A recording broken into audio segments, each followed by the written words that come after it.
No big surprise on the things that you mentioned. The question is, do you think the Marcos government, which is now scheduled to give a second State of the Nation address, do you think they are working fast enough to address this? Are you happy? And what do you think needs more attention from the administration at this point? I believe we are in the process of moving forward because our president, our beloved president, spoke about focusing on digitalization. We have to find ourselves competitive with the rest of the world. Sure.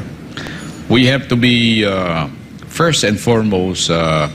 We have to focus on what we want to attain in the next 4 years, 5 years, or perhaps longer than that. The president is only given 6 years, and so he had 1 year spent already. Right. The remaining 5 years should be focused on what he or the other cabinet members can achieve within the span of 5 years.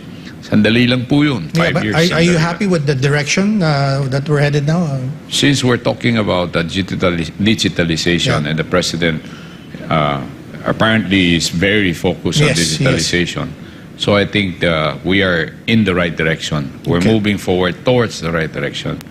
The other area is, he mentioned also agriculture, which is also being given priority. We might have to change some of the laws, the rules of the country. Land reform should be reformed. We need big tracts of land for agriculture. Hindi na pwede yung 5-10 hectares. We cannot lower the cost. No? We need economics of scale. We need big area. We need to mechanize. We need to bring investment into agriculture. If we rely on the poor farmers, they will stay poor forever because they don't have the means, and the cost is always very high. It's cheaper for us to import rather than to support these farmers. So these are things we are focusing. I think the president knows what is needed to be moving forwards towards this direction. And of course, we're also talking about many other things, our relationships with our neighbors, with the ASEAN, and even with China and the rest of the world. All of these are taken into context. Kaya mahirap po ang trabaho ng presidente. Now, what are the areas? Immediate attention will be probably the ease of doing business for businessmen. Make it available, make it easy, make it competitive with our neighbors. Vietnam is very aggressive. Now Indonesia is now doing the likewise. You talk to only 2 or 3 people and they will arrange everything. You don't have to do anything. Then just wait for the permit to come out and sayo na yan. So these are things that we have to stay focused on because investment is the key for job generation. Kami, we of course we like lesser competition, but that will not help the economy. That will not help the country. So we should allow big business to come in and invest and generate jobs. And this is a golden opportunity because of the strife or the problem between China and US. Ang daming factories from China, they're moving out. They're locating in Vietnam, Indonesia. Why not locate in the Philippines? Well, why not, sir? What have you been hearing? What are the main reasons, sir? I just mentioned all of those things. All of those, ease of doing business, energy, diba? The focus, the internet natin. Kaibigan natin yung mga internet provider, pero let's improve our internet. Let's make it as good as our neighbors, as Thailand or maybe in Vietnam and Indonesia. They're moving forward. So all of these elements are needed for us to move forward, for us to be competitive, and for us to generate jobs. Ang dami pong nawawala ng trabaho. Ang dami pong walang trabaho. Or mandami pong underemployed. Bakit? Kasi kulang ang job opportunities. Now, how do we do that? Investment. China is looking for possibilities. So they will transfer their factory, transfer their technology, and export to the world. Grab this opportunity. Sayang pag mawala pa itong opportunity. Right. Sir, just go back a little bit to farming. You know, it seems to me, my impression, sir, that your heart is also into it, because that's, as you said, what you did for relaxation, you know, going to livestock farm. How can we convince more people? What kind of help does the government need to provide to encourage more people to go into that business? You mentioned the limitation on land ownership.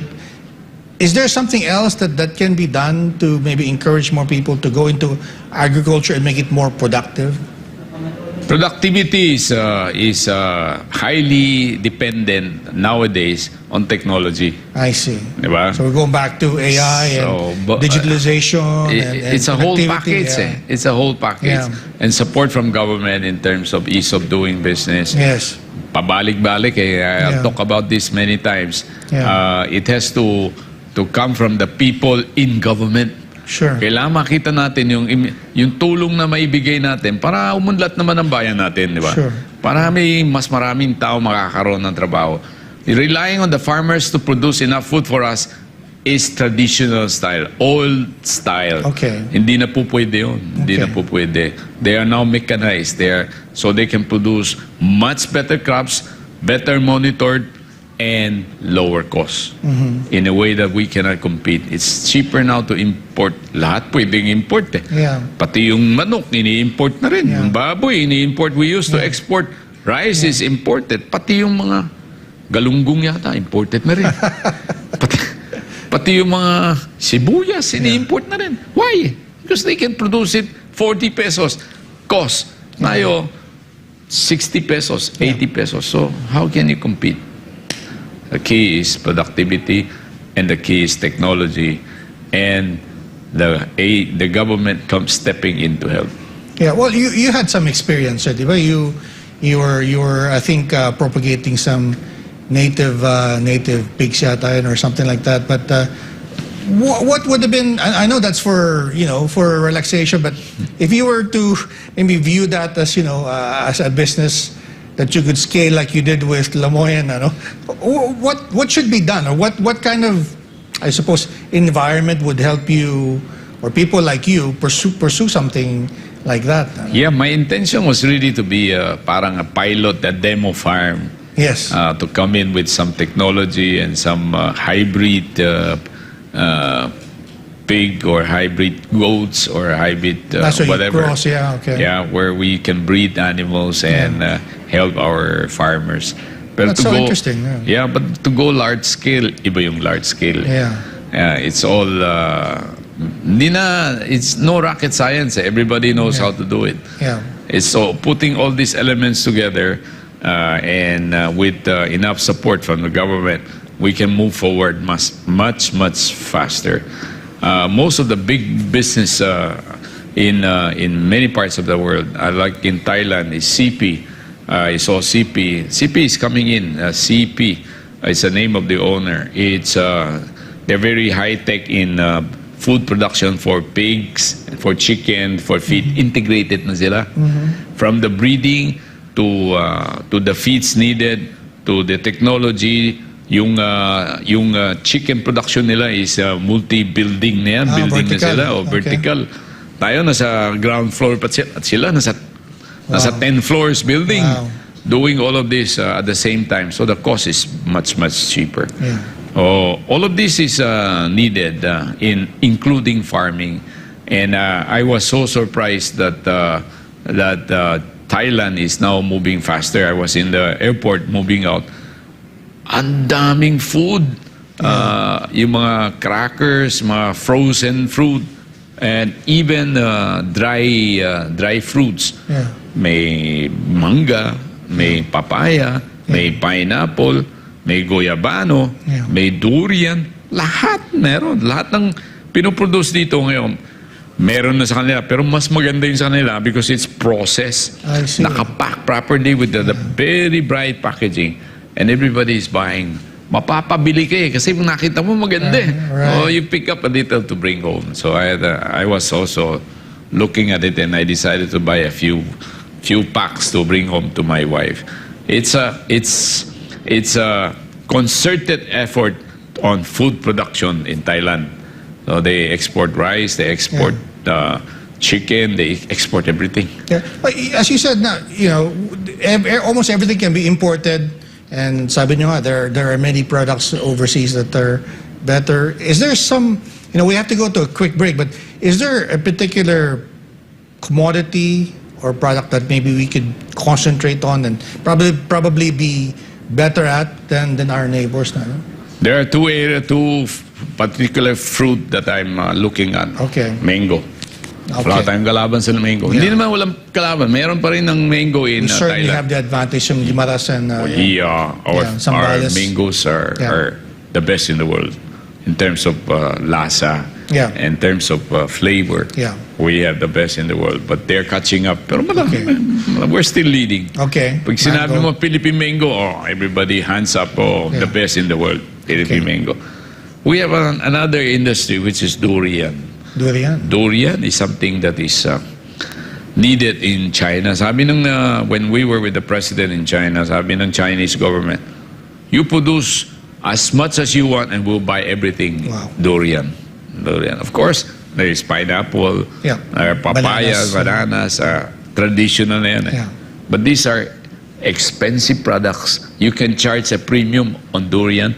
You can charge a premium on Philippine mangoes. Kilala yan eh. Interesting. So why not look into these possibilities in a big scale? Yeah. And when you talk of big scale, kailangan din ng tulong ng government. Kailangan baka land reform na naman yan, ano? Baka sayang eh. Yeah.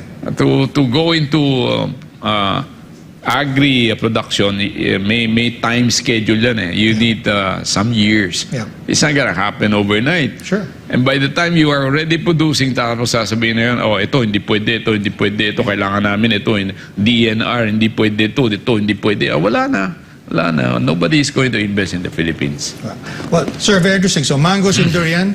We'll pick the brains more of Dr. Cecilio Pedro when we come back.